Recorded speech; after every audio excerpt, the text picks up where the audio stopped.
border. Spotter planes today dropped white phosphorus to mark locations where clusters of Iraqi tanks are thought to be hiding. And an elite group of Marines has moved some 50 miles ahead of the mass of Allied troops toward the Kuwaiti border. The movement is thought to be a prelude to the Allied ground battle to retake Kuwait. Launch. Missile away. And from the Persian Gulf, ships continue to launch cruise missiles toward Iraq and Kuwait. So far, 196 of the $1 million apiece missiles have been launched, aimed at heavily defended targets, including headquarters thought to be used by Saddam Hussein. Right now, it's just after 7 a.m. Saturday morning in the Persian Gulf. Here are the up-to-the-minute headlines. Allied attacks continue on Iraq in the heaviest bombing raid since World War II. Tonight, Jordan's parliament has strongly denounced those attacks. And Israel says it will respond to last night's Iraqi missile attacks on Tel Aviv and other cities, but the Israeli defense minister will not elaborate. And the Pentagon says that 4 U.S. warplanes have been lost so far, 7 crew members listed as missing. And among those missing crew members, 28-year-old Jeffrey Zahn of Cherry Hill, New Jersey. Zahn is stationed on board the aircraft carrier USS Saratoga. He was on board a Navy A-6E intruder jet like this one when he was shot down during a mission. Jane Robelo has reaction tonight from Cherry Hill. Tonight, as the Allied forces bombardment continues into its third night, one of the few remaining Western journalists left in Baghdad, John Simpson of the BBC, filed this report via telephone earlier tonight. New air raids have been taking place this evening, and the sirens began wailing soon after the minister had finished speaking. From the size and power of the raid, B-52 bombers may well have been used. Soon after the bombs began falling, a major target was hit and went up in spectacular flames. Under the terms of the censorship here, it's impossible for us to go into any more details. Further spectacular damage was done later. Our satellite telephone dish was jammed while the raid was on, presumably by the AWACS aircraft guiding the B-52s to their target. The Allied bombing is getting a frosty reception from the Jordanian parliament tonight. It denounced the attacks on Iraq and called for Arab and Islamic nations to strike back at America. And within the past hour, air raid sirens were heard again in Jerusalem. The sirens quickly quieted down. Apparently, it was another false alarm. 9 hours ago, in the early hours of Israel's evening, sirens wailed again. The gas mask went on, but it proved to be another false alarm. Earlier this morning, daylight revealed the destruction caused by Saddam's missiles fired at Israeli cities last night. Defense Minister Moshe Aaron says Israel will respond, but he did not elaborate. Reaction to the Iraqi missile attack in the Delaware Valley. Well, reaction in the Delaware Valley ranges from anger to fear. Luann Khan spoke with worshipers at a local synagogue tonight.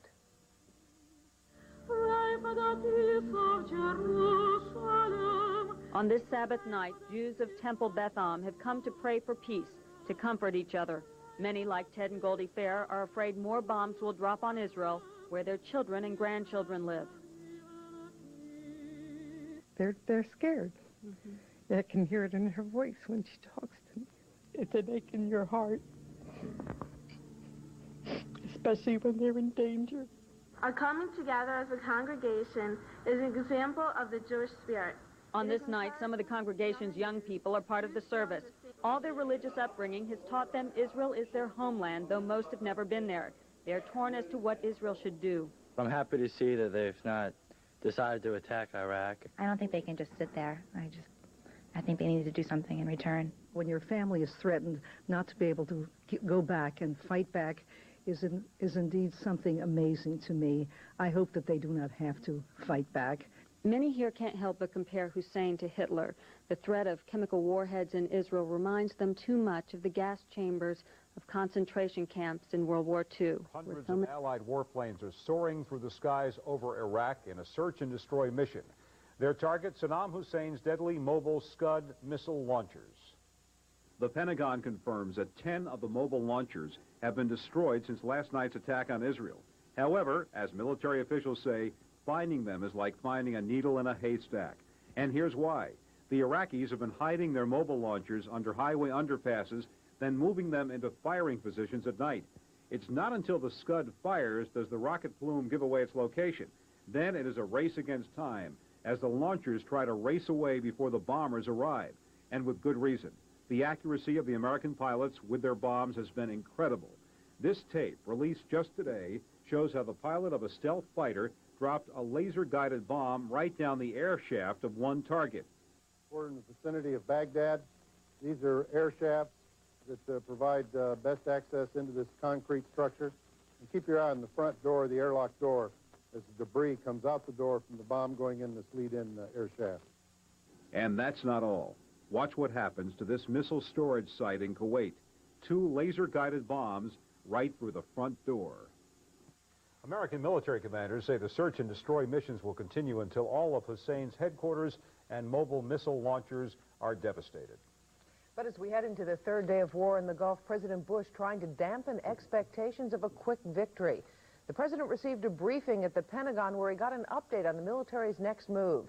And then at the White House, Mr. Bush tried to prepare Americans for losses that he said are sure to come. There will be losses. There will be obstacles along the way. And war is never cheap or easy. No one should doubt or question the ultimate success because we will prevail. But I don't want to see us get overly euphoric about all of this. President Bush is now at the presidential retreat in Camp David for the weekend. He is monitoring the situation, and his national security teams remain in Washington. A family in Mount Airy in Philadelphia has particular reason for worrying about what happens next in the Gulf War tonight. Bonnie Keller tells us why. 1990, the Persian Gulf. Here comes war again. It looked like a normal family gathering, sitting around listening to the guitar, but the words strike a chord deep and painful, singing about a mother halfway around the world. Agnes Bauerlein, mother of 11, left last weekend to join a peace camp in the Gulf. She, with about 200 others, are living in the Iraqi desert in a symbolic gesture to make peace and stop the war. If she does die, she's dying for a purpose. The purpose was peace. For what you could possibly accomplish, I don't think that that is worth the risk of losing your life. Not everyone supports Agnes's decision. Freedom is what this country is all about. My mother decided to wear her colors, and I guess I decided to wear mine. Of course, the family was concerned about Agnes's journey, but she was dedicated to peace.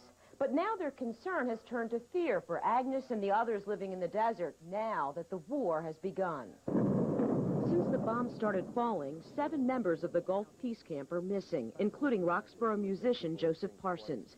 Now this family and others wait and pray for their loved one's safety. I've never been more scared or proud for my dear mom tonight. Bonnie Keller, Channel 10 News. Most of the members of the Congress are back at home tonight, but it was a pretty busy day for them here on Capitol Hill. A lot of information is being circulated concerning Operation Desert Storm. All of it is not factual. The latest information about the raid on Israel tonight and many other pieces of information that are coming out just has not panned out. Precise information is tough to come by, particularly where Israel is concerned. And earlier tonight, I had an opportunity to speak with 2 people on that issue. I spoke with U.S. Senator John Hines and also a military strategist from a military think tank to get their opinion on the matter.